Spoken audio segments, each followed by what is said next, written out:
எதுக்கு இவ்வளோ பிரச்சனைகள்? Because you are not honouring God with your finances. உனக்கு இவ்வளோ பிரச்சனை இருக்கு ஏன் தெரியுமா? நீ கடவுளுக்கு பணம் கொடுக்கல.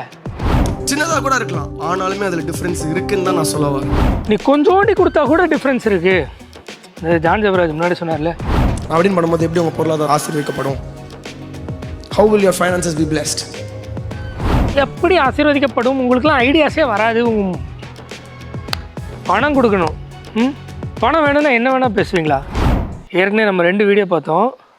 ஒன்று ரோஸ்டிங் சேனல் இருக்கும்போது, அதுக்கப்புறம் இப்போ கொஸ்டினிங்னு மாற்றினதுக்கப்புறம் ஒரு வீடியோ, அதை தொடர்ந்து இன்னொரு விதத்தில் பண்ணுவாங்க, அதை பார்க்கலான்னு சொல்லியிருந்தேன். அதுக்குள்ளே இந்த அரசியல் சீசன் வந்த உடனே பழைய இதெல்லாம் அப்படியே நிப்பாட்டியாச்சு. சரி, அரசியல் சீசன் ஓரளவுக்கு ஓஞ்சிருக்குன்னு நினைக்கிறேன். அதனால் இந்த வீடியோ வாங்க வீடியோக்குள்ளே போய் பார்க்கலாம்.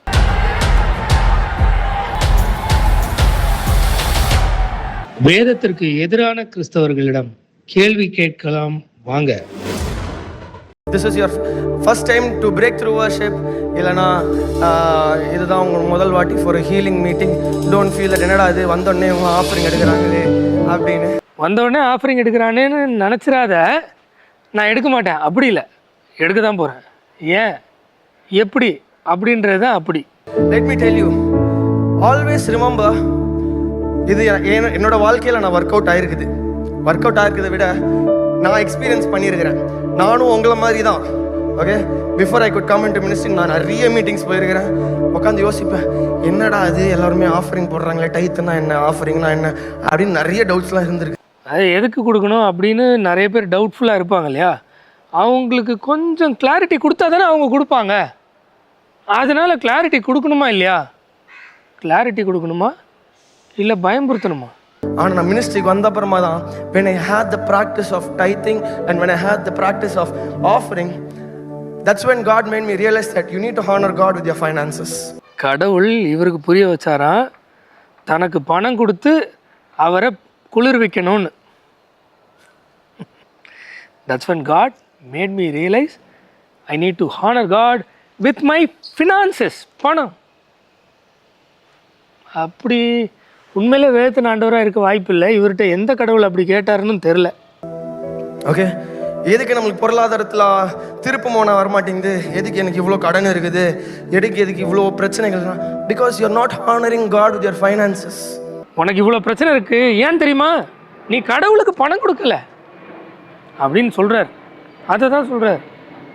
அது கொஞ்சம் இங்கிலீஷில் கொஞ்சம் பாலிஸ்டாக, எதுக்குன்னா you are not honouring God with your finances அப்படின்னு சொல்கிறார். உண்மையா இது வேதத்தின் சத்தியமா? ஏழைக்கு உதவுகிறான், கர்த்தருக்கு கடன் கொடுக்குறான்னு இருக்குது. நீ ஆலயத்தின் பண்டகசாலையில் எதுக்கு வைக்கணும்? ஏழை எளிய மக்களுக்கு, விதவைகளுக்கு, திக்கற்ற பிள்ளைகளுக்கு கொடுக்கறதுக்கு. அதில் நீ வஞ்சித்தனா, நீ என்ன வஞ்சித்திய அப்படின்னு ஆண்டவர் கேட்பார். எல்லாம் ஓகே. ஆனால் சர்ச்சுக்கு கொடுக்கறது, கடவுளை பணத்தில் ஹானர் பண்ணுறது, அது பண்ணாததுனால தான் நீ ஆசீர்வாதமாக இல்லாமல், உனக்கு எந்த ஒரு செழிப்பும் இல்லாமல் உன் வாழ்க்கை வேஸ்ட்டாக பாலைவனத்தில் இருக்கிற மாதிரி இருக்குது அப்படின்னு சொல்கிறது வேதத்தின் சத்தியமா? God, wherever your local church is, honor God with your finances. And I believe your breakthrough will happen. ஏன்னா என் வாழ்க்கையில் ஒர்க் அவுட் ஆச்சு. I had the practice of tithing, I had the practice of offering. When you have the heart to give, that's when God sees that.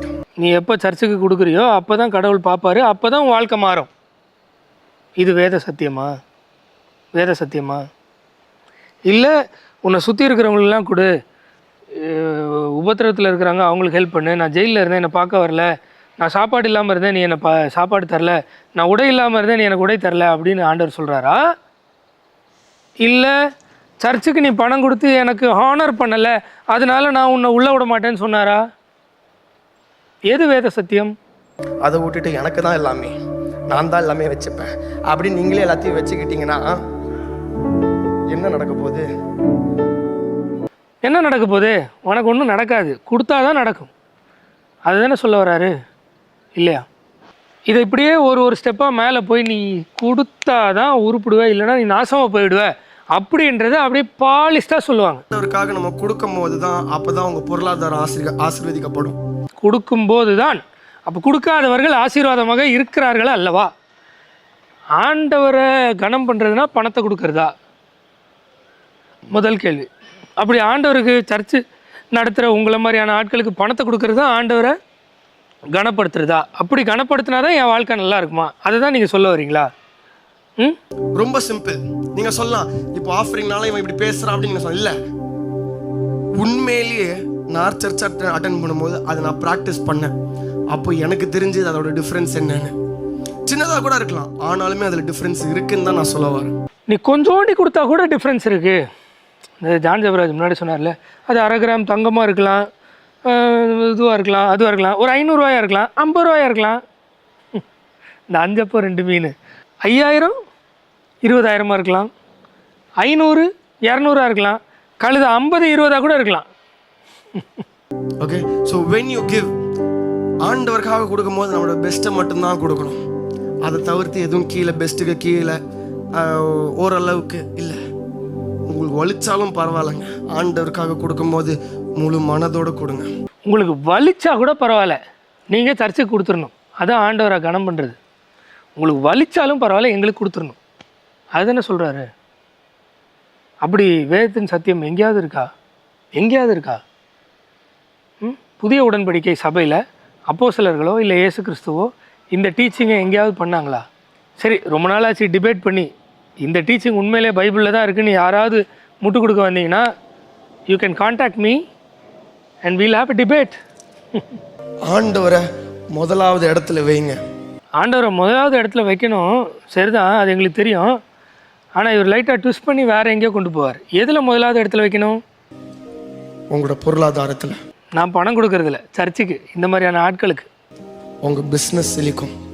இப்போ நாங்கள் பிஸ்னஸ்லாம் செஞ்சு செழிப்பாக இருக்கிறோம், உங்களை மாதிரி யாருக்கும் நான் பணம் கொடுக்கலையே. ஆண்டவரை முழு இருதயத்தோடு தேடணும், ரைட்டு. முதலாவது தேவனுடைய ராஜ்யத்தையும் நீதியும் தேடணும். எப்படி? சுவிசேஷம் அறிவிக்கணும், மக்களை ரீச் பண்ணணும், ரைட்டு. இதெல்லாம் எண்ணத்தை உண்போம் எண்ணத்தை குடிப்போம், நீ கவலைப்படாதரா, எல்லாம் நான் பார்த்துக்கிறேன், காட்டு புல்லுக்கே கொடுக்குறேன்னாரு, ஓகே. ஆனால் உங்களை மாதிரி ஆட்களுக்கு பணம் கொடுத்தா ஏன் பிஸ்னஸ் செழிக்கும்னு நீங்கள் எப்படி சொல்லலாம்? அதுவும் வேதத்தின் அடிப்படையில் சொல்கிறேன்னு எப்படி சொல்லலாம்? ஒன்று பண்ணுங்கள், பைபிள்லாம் எனக்கு தேவையில்லைங்க. நான் ஒரு புது மதத்தை வச்சுருக்கிறேன், நான் ஒரு ஐடியாலஜி வச்சுருக்கிறேன், அதை நான் ப்ரொபகேட் பண்ணுறேன்னு சொல்லிட்டு தாராளமாக பண்ணுங்கள். யாருமே கேள்வி கேட்க மாட்டாங்க. Your business will grow, your finances will grow. உங்களுக்கு புது புது ஐடியாஸ் அப்போ தாங்க வரும். அப்போ தான் வரும். எங்களுக்கெல்லாம் இப்போ புது புது ஐடியாஸ் வரதே இல்லை, ஐடியாவே வரதில்லை. நிறைய பேர் பிஸ்னஸில் ஏன் தோற்று போகிறாங்கன்னா, அவங்க ஆண்டவரை மதிக்கிறது கிடையாது. பிஸ்னஸ் வளர்ந்துருச்சா, ஓகே, அதை தூக்கி வேறு எல்லா விஷயத்துலையும் போடுவாங்க. ஆனால் சர்ச்சுக்கு மட்டமானதாக பண்ணுவாங்க. நீங்கள் சொல்கிற மாதிரியான சர்ச்சுக்கு உங்களை மாதிரியான ஆட்களுக்கு நான் 1 பைசா கொடுக்க மாட்டேன் தம்பி. இன்னும் நிறைய பேர் கொடுக்குறதா இருந்தால் அவங்களுக்கு எஜுகேட் பண்ணி, இப்படி இல்லை பைபிள் இப்படி சொல்லுது, நீங்கள் இவங்களுக்கு கொடுக்குறத பைபிள் என்றைக்குமே அங்கீகரிக்கலை, நீங்கள் ஊழியம் பண்ணுங்கள், இல்லை நீங்கள் ஏழைங்களுக்கு கொடுங்கன்னு தான் சொல்லுவேன். ஸோ அந்த வேலையும் நான் செஞ்சுருக்கேன். என் பிஸ்னஸ் அழிஞ்சு போகல தம்பி, நான் இன்னும் நின்றுட்டு தான் இருக்கேன். எனக்கு தேவைக்கு நான் சாதாரணமாக பண்ணிகிட்டு இருக்கேன். அப்படின்னு பண்ணும்போது எப்படி உங்கள் பொருளாதாரம் ஆசீர்வதிக்கப்படும்? How will your finances be blessed? எப்படி ஆசீர்வதிக்கப்படும்? உங்களுக்குலாம் ஐடியாஸே வராது. பணம் கொடுக்கணும், பணம் வேணும்னா என்ன வேணால் பேசுவீங்களா? எனக்கு புரியல. யார் இந்த மாதிரியான ஒரு விஷயத்தெல்லாம் உங்களுக்கு யார் சொல்லிக் கொடுக்குறா? பைபிள்லாம் நீங்கள் உண்மையிலே படிப்பீங்களா மாட்டிங்களா? முன்ன பின்ன கையில் எடுத்து படிப்பீங்களா? இல்லை சும்மா உங்கள் வாய்க்கு வந்ததை பேசிவிட்டு பணத்தை எப்படி வாங்கணும்னு இந்த காணிக்கை டைமில் ஒரு கதையை சொல்லிக்கிட்டு, அகஸ்தின் ஜெபக்குமாரே பரவாயில்ல போலையே, அதை விட மோசமாக இருக்கீங்க. என்ன சொல்கிறேன்னு எனக்கு தெரில. உண்மையிலே நான் சொல்கிறேன், இது நான் பண்ணுறது தப்பு அப்படின்னு யாராவது நினச்சிங்கன்னா தாராளமாக என்னை காண்டாக்ட் பண்ணலாம். லைவ் ஃபோன்லேயும் நம்ம பேசி டிஸ்கஸ் பண்ணலாம், இல்லை லைவ் டிபேட்னாலும் பண்ணலாம், எப்படினாலும் பண்ணலாம். புதிய உடன்படிக்கையில் சபை என்று சொல்லப்படும் இடத்தில், நல்ல தெளிவாக கேட்டுக்கோங்க, புதிய உடன்படிக்கையில் சபை என்று சொல்லப்படும் இடத்தில் யாராவது எங்காவது நீ பணத்தை கொடுத்தா உனக்கு ஆசீர்வாதம், பணம் கொடுக்கலாம் ஆசீர்வாதம் இல்லை அப்படின்ற உபதேசத்தை கொண்டு வந்தார்களா? பணம் கொடுத்தா உன் வாழ்க்கையே இப்படி மோசமாக இருக்கு தெரியுமா, நீ பணத்தை ஆண்டவருக்கு, அதாவது சர்ச்சுக்கு எனக்கு கொடுத்ததே இல்லை அப்படின்னு யாராவது சொல்லியிருக்காங்களா? இல்லை ஏழை எளியவர்களுக்கு நீங்களே கொடுக்கறத பற்றி பேசியிருக்காங்களா? நீங்கள் புறப்பட்டு போய் சகல ஜாதிகளுக்கு சுவிசேஷம் அறிவிங்கன்னு சொன்னாங்களா? இல்லை நீ வீட்டில் இருந்துட்டு சண்டே 1.5 மணி நேரம் வந்துட்டு போ, இதுக்குன்னு ஒரு சிலர்லாம் சர்ச்சை நடத்துவாங்க, அவங்களுக்கு பணத்தை கொடுத்துரு, அவங்க செஞ்சுப்பாங்க அப்படின்னு யாராவது எங்கேயாவது டீச் பண்ணியிருக்காங்களா? பேசுவோம். ஏன்னா ஒரு கிளாரிட்டி வரணும்ல, ஒரு முடிவுக்கு வரணும்ல. ரெடியாக இருந்தால் நான் ரெடி தான், சரியா?